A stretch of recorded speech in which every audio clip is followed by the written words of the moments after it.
نحمده ونصلي على رسوله الكريم أما بعد فأعوذ بالله من الشيطان الرجيم بسم الله الرحمن الرحيم يا أيها الذين آمنوا كتب عليكم الصيام كما كتب على الذين من قبلكم لعلكم تتقون. عزتمند مسلمانان ورونو، الله جل شانه په منګ او تاسو دا بهترین میاشت راوستې ده چې دې کې ما او تاسو د الله جل شانه عبادت څومره ډېر وکړو نو هغه عمره بخي، ځکه دا د نیکو مور ده. دا میاشتې ته د نیکو مور ویل شوې ده. دې کې د نیکو سیزن دی، لکه خلک چې څنګه د تماکو سیزن وغیره کوي، نو دا د نیکو سیزن ده.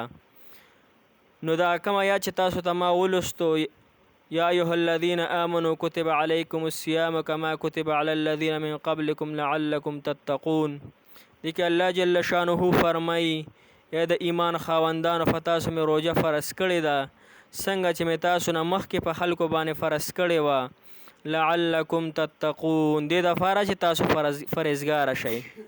روژه الله جل شانه فرض کړې ده موږ او تاسو. دې مقصد څه دی؟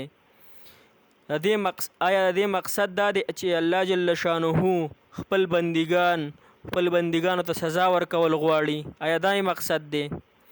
آیا د روژې مقصد دا دی چې الله جل شانه خپل بندګان وږي تږي نو الله جل شانه پې خوشحالیږي؟ آیا د روژې مقصد دا دی چې الله جل شانه انسانان وږي تږي ساتي او په هغوی خوراک بند دی نو دا خوراک جمع کیږي؟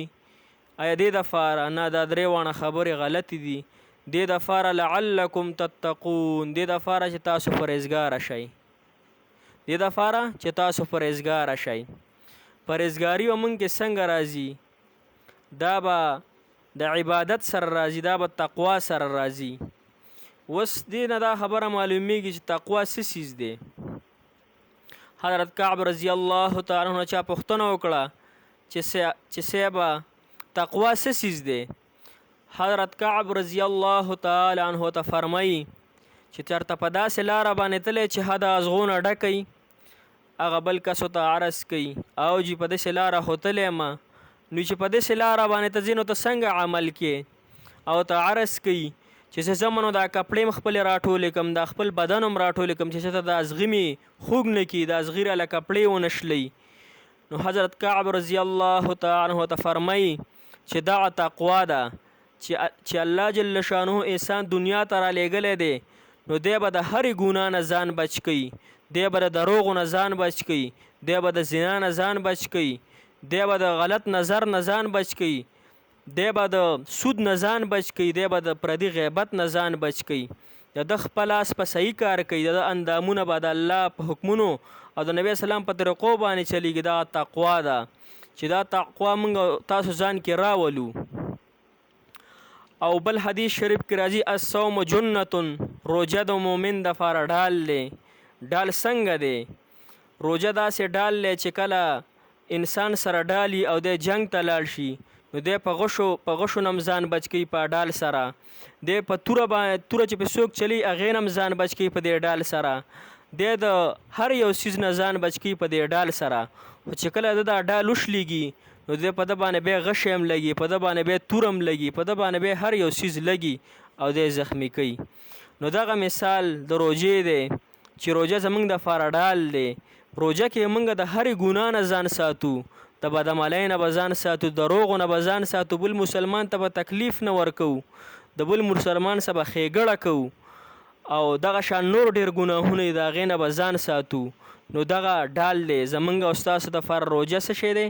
دا ډال دی چې دا ډال مضبوطي، چې دا موږ ونه شلوو، په بدنظرۍ سره یې ونه شلوو، په ګناهونو سره یې ونه شلوو. او دا بهترینه میاشت موږ او تاسو له الله راکړې ده. او دې کې الله جل شانه په خصوصیت سره د نبی علیه السلام امت ته څو څیزونه ورکړي دي. هغې کې یو د مؤمن مسلمان د خولې بدبو ده چې الله جل شانه ته د مشق او د عنبرو نه زیاته محبوبه ده.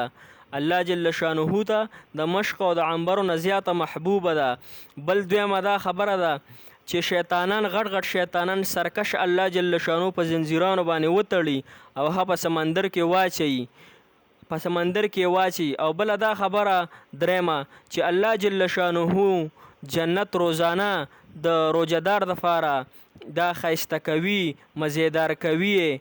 او بله خبره دا ده چې په آخري روجه کې په آخري دغه کې چې کله روجې پوره شي نو الله جل شانه فرشتو ته عرض کوي یا زما فرشتو کم مزدور چې پوره دیاړي وکړي او پوره کار وکړي نو د هغه دپاره څه بدله ده.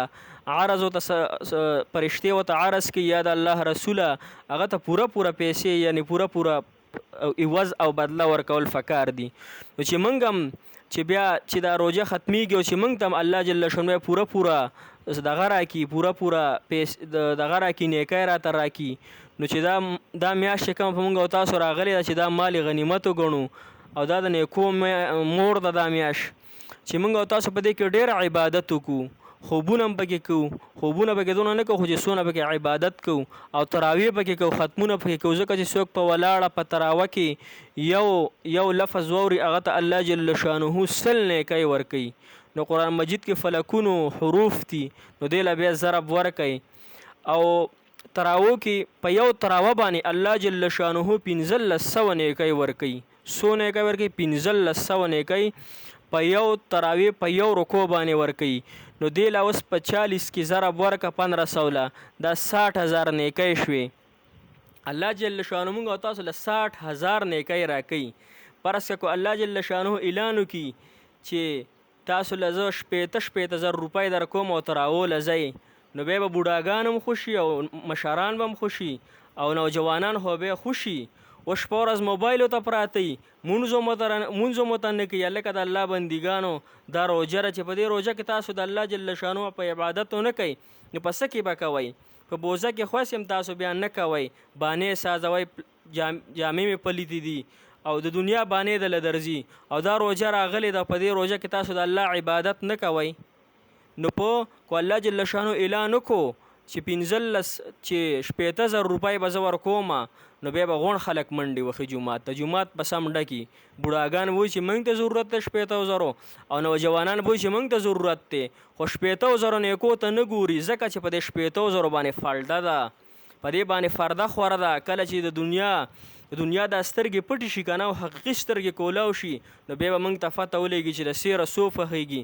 ځکه دې وجې نه راځي چې یو نیکی پسې به انسان هلته دغه کېږي ګرځي به کله به مور له ورځي، کله به فلار له ورځي، کله به خور له ورځي، یو نیکي به وله څوک نه ورکوي. او تا ته اوس په یو سجده باندې د تراوو په یو سجده باندې چې غونډه پې نیمه ګنټه په غونډو تراوو نه لګي او په سجده باندې یو منټ نه لګي تا ته 1500 نیکی میلاویږي او ته دا نه کې. ته دلته موبایل ته پروت یې تش مونځ کې او راشې موبایل ته پروت یې غوږونو کې د میکونه ورکړي نو دا به ستا څه کېږي؟ نو چې په دې خبرو باندې موږ عمل وکړو او زما دا خبرې دا ویډیو شیر هم کوي غونډو مسلمانانو ته ورسوئ او الله جل شانه دې موږ او تاسو له په دې خبرو باندې د عمل کولو توفیق راکړي. واخر دعوانا ان الحمد لله رب العالمین.